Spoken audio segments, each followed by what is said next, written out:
हाय. So मी आत्ता रिलायन्समधून जाऊन आली. तर मला असं वाटलं होतं की 26 जानेवारी निमित्त खूप साऱ्या ऑफर्स असतील रिलायन्समध्ये वगैरे. तर रिॲलिटी अशी आहे की मी गेली तर फक्त काही सेक्शनमध्येच बाय वन गेट वन वगैरे होतं, जे की आपण जास्त काही हे नाही करत. आणि जे कॉस्मॅटिक्स किंवा हेअर प्रोडक्ट्स वगैरे, सिरम अँड ऑल असं जे प्रोडक्ट्स होते त्याच्यावरती काहीतरी सूट होती 30 रुपीज 40 रुपीज वगैरे असं. आणि बाकीचं ॲज युजल आपल्या जसं आहे तसंच होतं. आणि ट्रेंड्सवरती फॅशन ट्रेंड्स जे आहेत त्याच्यावरती काहीतरी 4,000ची शॉपिंग केल्यानंतर 4,000चं काहीतरी असं वाउचर और समथिंग असं होतं.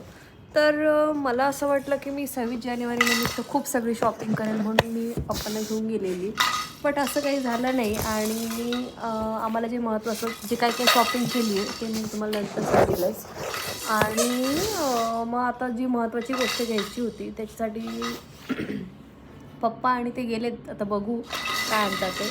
तर चलो बाय. सो जे एक लालच बुरी बला जसं असतं ना तसं हे झालं आहे रिलायन्सबद्दल. मला माझ्याबद्दल असं झालं आहे. सॉरी. So bye.